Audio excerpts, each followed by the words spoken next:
Sa svakim novim telefonom Xiaomi unese pometnje na tržište u smislu performansi, kvaliteta, standarda, cene. Iako je izašao juna prošle godine, interesovanje za 9T Pro ne jenjava. Snapdragon 855 sa kojim dolazi ga i u 2020. čini pravom zverkom. Krenimo redom.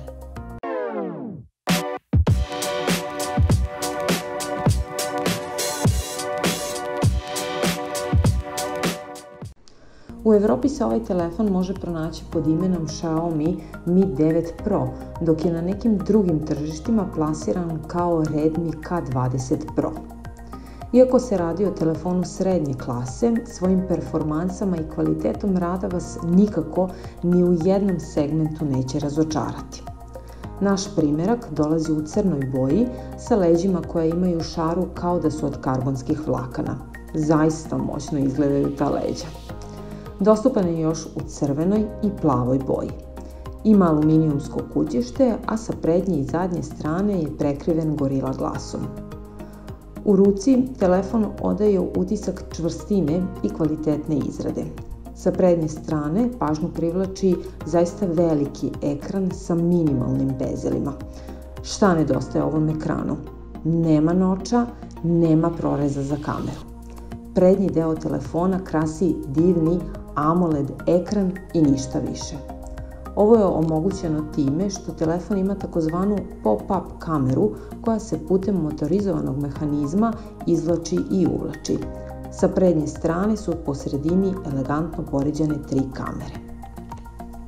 Zaista se vodilo računa o dizajnu, te ako se bolje zagleda poleđina telefona nije uniformna, već je krasi takozvani carbon look. Deluje moćno i ne viđa se tako često. Sigurna sam da će se ponosni vlasnici truditi da uživaju i pokažu ovu dopadljivu poleđinu telefona, ali ne zaboravite maskicu za svakodnevnu upotrebu. Ipak su današnji telefoni dosta nežni, a zakrivljene staklene ivice ih čine itekako klizavim i povećavaju rizik od oštećenja. Što se tiče veličine, Xiaomi 9T Pro dolazi sa 6,39 inča AMOLED ekranom u rezoluciji 1080x2340 piksela. Kao što je i za očekivati, super se snalazi i u uslovima jakog sunca, a odličan senzor lepo automatski prilagođava osvetljenje u tamnim prostorijama. Ovo je jako veliki telefon, nije tek tako lako baratati njim jednom rukom, no dobra raspodela težine donekle pomaže u rukovanju ovim telefonom. Uz atraktivan dizajn, simpatičnu iskačuću selfie kameru, glavni adut ovog telefona je Snapdragon 855 chipset. Kao što verovatno već znate, reč je o vrhunskom čipu koji bukvalno melje sve zadatke koje stavite pred njega. Za telefon koji se može kupiti za mnogo manje, ispod 400 evra, ovo su odlične performanse. Što se tiče igara, ja zaista nisam neki gejmer, isprobala sam par igara čisto da bih isprobala telefon i mogu reći da odlično radi. Ono što sam ja zapazila jeste da se telefon ni upola nije greo onako kao S10 pri igranju istih igara. Miloš ga je mnogo više testirao što se tiče igara, povezao je na njega PlayStation kontroler i već uveliko igra Red Dead preko Stadije. I mogu vam reći da ovo izgleda strava na više nego dobrom ekranu koji telefon posjeduje. Sad, što se tiče memorije, telefon dolazi sa 6 GB RAM-a i 64 GB skladištenog prostora. Ovome naročito morate voditi računa, to jest pre nego što se odlučite za telefon, potrebno je da razmislite u koje svrhe, to jest na koji način koristite telefon. Da li fotografije, muziku kačite na cloud ili vam je ipak bitnije da su vam u telefonu.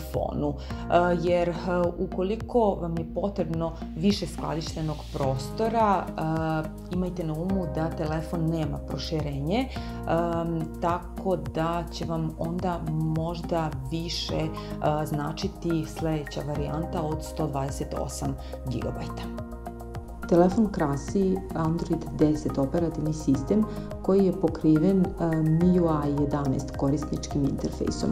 Verovatno će mnogima interfejs na početku biti više ili manje lep i funkcionalan, ali verujte, potrebno vam je samo par dana da ukapirate šta i kako funkcioniše.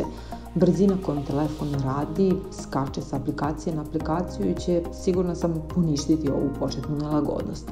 Telefon ima i night mod koji se jako lepo prilagođava uslovima rada u mraku. Na dnu ekrana je i navigacijska traka koju možete isključiti ako vam tako više odgovara. Što se tiče zaštita, tu su skener otiska prsta, prepoznavanje lica i klasično PIN.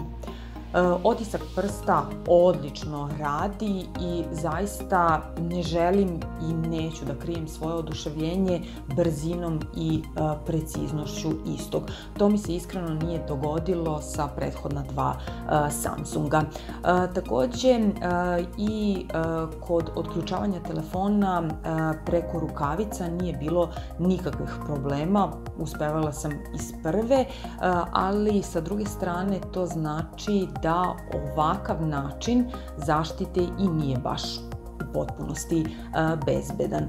Prepoznavanje lica također odlično radi, ali sa druge strane da bi se na ovaj način otključao telefon potrebno je da izađe i da se ponovo uvuče selfie kamera, a iskreno za to vreme ste minimum 5 puta mogli da otključite telefon otiskom. Pri svakom izvlačenju kamere čuje se zvuk koji možete podesiti. Ono što je meni, a verujem i većini, bilo sumnjivo prilikom odabira telefona je upravo ta pop-up kamera.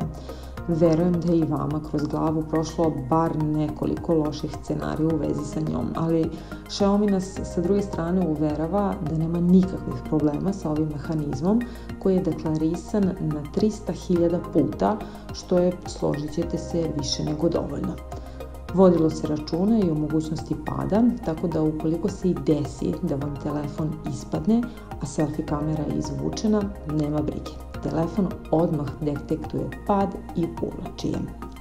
Nažalost, zbog ovog rješenja telefon nema sertifikate za vodootpornost i zaštitu od prašine, no sigurna sam da će telefon preživjeti vlaženje ili kratkotrajno izlaganje vodi.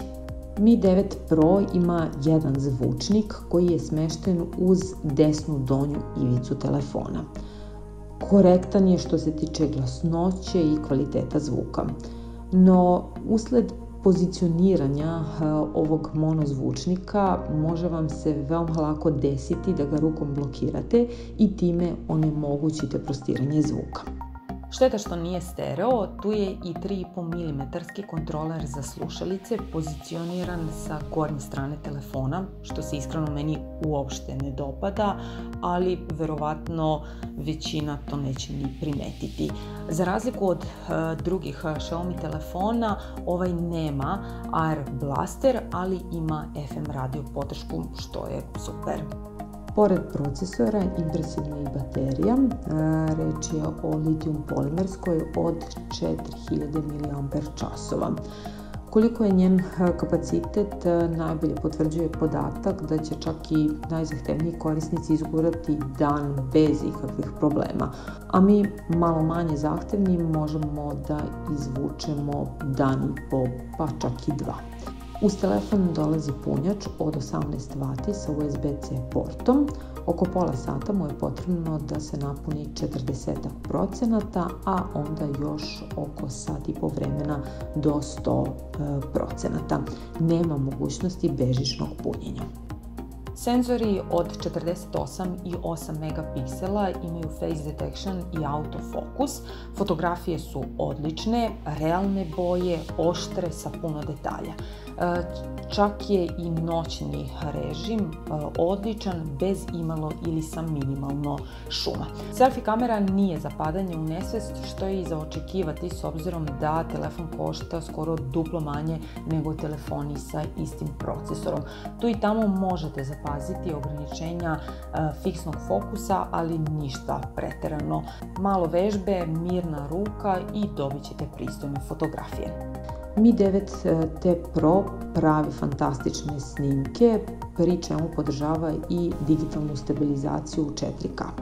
Za kvalitet važi isto što i za fotografije. Oštri sa puno detalja. Ali hajde da ga više ne hvalim. Telefon definitivno ima i po koju manu, a ja ću izdvojiti evo dve. A to su nešto slabija vibracija i jedan zvučnik koji pri tome nije ni tako loš. Sve u svemu, ovo su možda i jedine stvari koje vam mogu sugerisati da je reč o telefonu srednje klase, ali ipak moj sveobuhvatni utisak o telefonu jeste da je zaista izvanredan.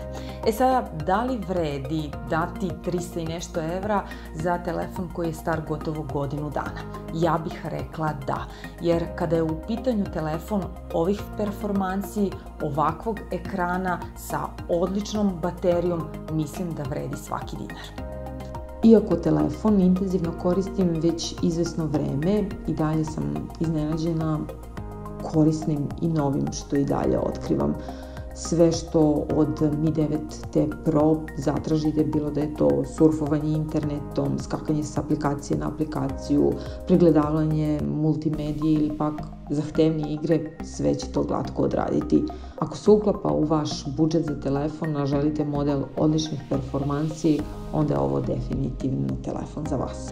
Pišite mi u komentarima da li ste imali prilike da isprobate 9T Pro, koji su vaši utisci, a mi se vidimo uskoro. Veliki pozdrav! Ćao!